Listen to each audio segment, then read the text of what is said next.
Hey there, and welcome back to Utility Sports. In today's video, we are covering the odds to win the NBA title next season. Now, this is according to the Caesar Sportsbook as of June 28th. So, like the Rudy Gobert move will not be in play here. So, we will have to address that. If you are new to the channel, hit that subscribe button. It is absolutely free for you to join our awesome community here at Utility Sports. Now, kind of jumping in and kind of looking at some of these, more so lower level teams, we had the Oklahoma City Thunder, the Houston Rockets, Sacramento Kings, and Orlando Magic. Now, this is a collection of teams that are definitely trending in the right direction in terms of their roster construction. A lot of them have very, very young rosters, underdeveloped rosters, and these teams definitely have some bright futures, but the time is not now. This is not the exact time that you want to be, betting on them to go to the NBA Finals. They are huge long shots, with the sports book. But, a couple of teams could surprise for sure out of this group. There's going to be a couple that won't finish here at that bottom four, and they very well could be surprising. I really like what a lot of these teams at the bottom actually did during the offseason through the draft, through free agency, through trades. Overall, it's a pretty interesting group at the bottom, but just right now, it's not the time. Now, if we kind of jump up a little bit to the other tier, I guess, we look at the Pacers, the Pistons, Wizards, Spurs, Knicks, Hornets. So that's kind of your next tier of teams. Obviously, the Indiana Pacers had extended an offer sheet here to DeAndre Ayton, and you have the Phoenix Suns that are going to be matching that. So unfortunately, Indiana is not going to be in on that. Looking at the Detroit Pistons, it was huge for them. Getting a guy as good as Jaden Ivey in the draft very well could be a top 2 or 3 player in the class. So he's an exciting player. Fell a little bit during the draft itself. However, he found a really good situation in Detroit, playing alongside of Cade Cunningham. So that's pretty exciting for the Detroit Pistons. Yeah, the Washington Wizards.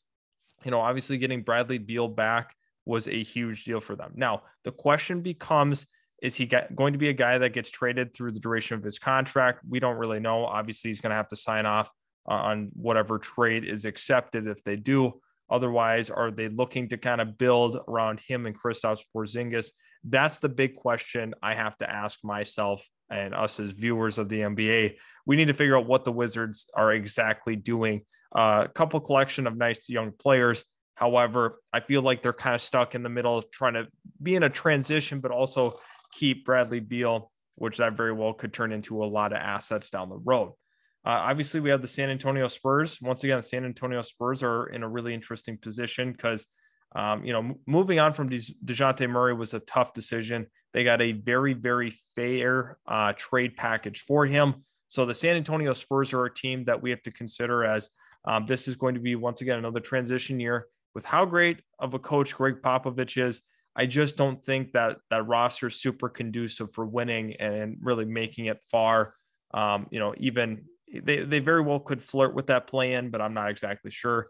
Then we have the New York Knicks and the Charlotte Hornets. Those are, two other teams that you have some question marks about. What can Tom Thibodeau do for this New York Knicks team? What's kind of the outlook for them? Is Julius Randle going to, take a step forward this upcoming season? Who really knows? But the big speculation has been about the Donovan Mitchell trade. They've been gearing up, trying to make that deal happen with the Utah Jazz. They definitely have a couple of nice young pieces that they could send back Utah's way. They have some draft capital that they can move. So I can see the New York Knicks as a realistic landing spot for Donovan Mitchell. That's something we want to continue to monitor. Now we have the Charlotte Hornets. This is another team that's kind of interesting to me when you look at the Hornets. With Clifford being the head coach, I really am curious on their ceiling. A couple of nice young players. I'm not exactly sure what the long-term plan is going to be. You're going to try to build around LaMelo Ball. That's pretty clear and obvious. But where does the rest of the roster kind of fall into place? Hopefully James Bouknight can get some more run this year. He's going to be a very, very good player in the league, in my opinion. It's just going to take some time with Bouknight, with how explosive he is. Once again, that's something we have to ask ourselves. And now kind of going on here and taking a look at, I'm going to move this over just a little bit. Now we have the Portland Trail Blazers coming in. Cleveland Cavaliers, Toronto Raptors, and Minnesota Timberwolves. Once again, these odds are definitely going to change with the idea that, Minnesota having Rudy Gobert shifts this. However, this was kind of the projection beforehand. How much does Rudy Gobert play into effect? I'm not exactly sure. You also look at the Toronto Raptors, or another team that's kind of a dark horse for Kevin Durant. So that could shift things seismically. And also the Cleveland Cavaliers, Portland Trail Blazers. Looking at Cleveland, I felt like Ricky Rubio being retained is very, very important for them, bringing him back. And also with Portland, adding Jeremy Grant to the mix, having Anthony Simons, you have Damian Lillard. Once again, that's another team that could be making a move on Kevin Durant. Nurkic is going to be back. So there's a lot to be excited about. Portland was very hurt last year, and they didn't get the proper shakeout. So that's why they definitely struggled through, especially three-quarters of the way through the year to the end of the season. Those injuries were definitely tough on Portland. But Minnesota is one of those teams that you have to be kind of excited about with the explosiveness of Anthony Edwards. You have Karl Anthony Towns, you have Rudy Gobert and D'Angelo Russell. That together puts together a really good starting five, in my opinion. Overall, you got to be excited about Jaden McDaniels' potential, but now it's kind of putting the rest of the pieces in place. You obviously traded quite a bit of depth with Patrick Beverley, Malik Beasley, Jared Vanderbilt, Leandro Bolmaro is another player that got shipped in that. So Minnesota is a team to keep your eye on here. And now we have the Atlanta Hawks, Chicago Bulls, Utah Jazz, and New Orleans Pelicans. You have to look at it from the Atlanta Hawks and Chicago Bulls. Atlanta definitely wanted to make a step forward with DeJounte Murray. Chicago Bulls being able to retain Zach LaVine was a big deal. They were so good in that regular season. However, they did struggle against teams that were, top 16 seeds, basically. They had a lot of struggles with them, but I think they're able to iron some of that out this season. Zach LaVine's going to be great. DeMar DeRozan is going to be phenomenal. There's a lot to love about the Chicago Bulls. Utah Jazz is going to bump down in a big way moving forward, just because of what's going to happen. Probably with Donovan Mitchell getting dealt is my guess. Maybe they don't find an offer that they like, but I'm starting to see a lot of the betting odds changing on Donovan Mitchell going to New York. That seems more and more likely as the days go on.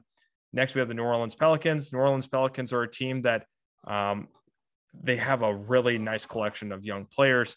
Brandon Ingram is awesome. A full healthy year of Zion would definitely help out this team.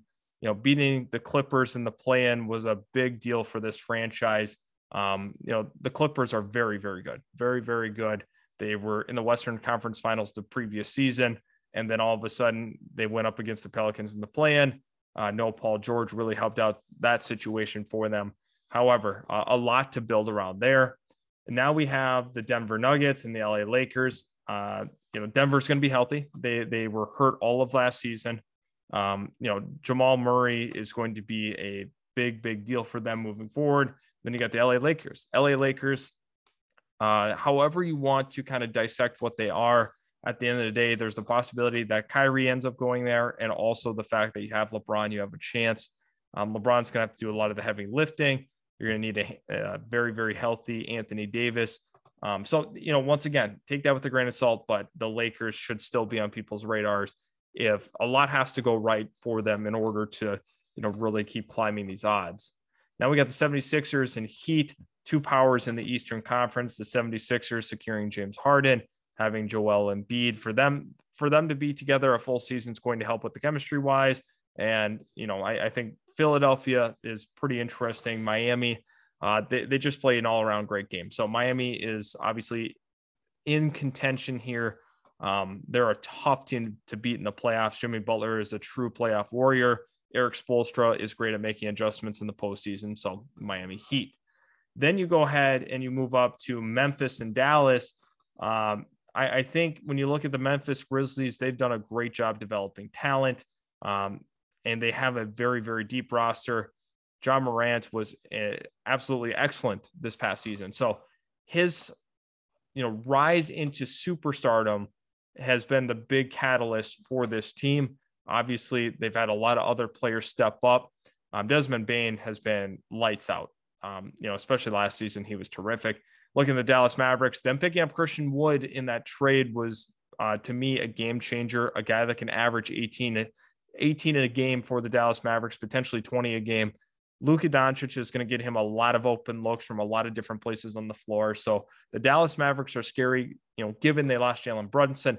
At the end of the day, Dallas is a very, very interesting team to watch.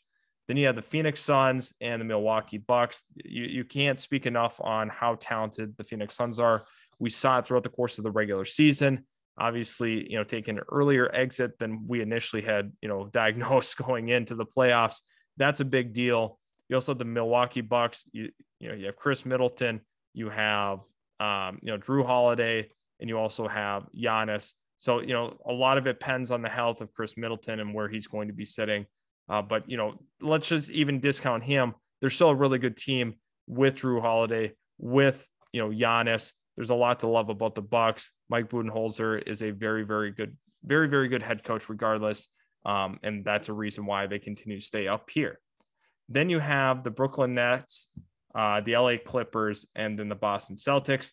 The Brooklyn Nets having Katie and Kyrie definitely helped things out. A collection of, some decent role players.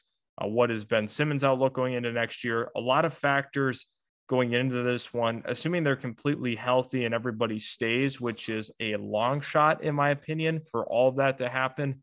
I don't have as much confidence, but they are as talented as they come. Overall, very, very good roster from that standpoint. You have the LA Clippers with a healthy Kawhi Leonard having an entire season to recover from that ACL injury. Paul George missed a ton of time last year.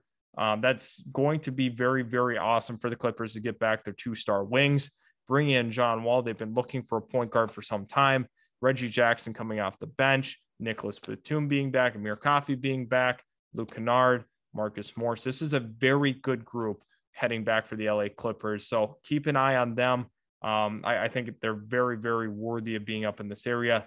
And then you have the Boston Celtics. Boston Celtics, we've seen how talented this team could be in the postseason. Udoka did a really good job throughout the course of the playoffs. Jason Tatum, Jaylen Brown, they got a great core coming back. Having, Brogdon jump into the mix, that just adds a whole nother element to their offense. So really excited, really, really excited for Boston going into next season. And then finally, we have the Golden State Warriors. Totally warranted. This team is just so consistent, so smooth throughout the course of the regular season, and they know how to close quarters, especially in the postseason. I totally agree, especially with the top here. They did a pretty good job nailing that. I think a lot of people are going to say the Clippers are overrated, but think about Kawhi Leonard as a postseason player, Paul George.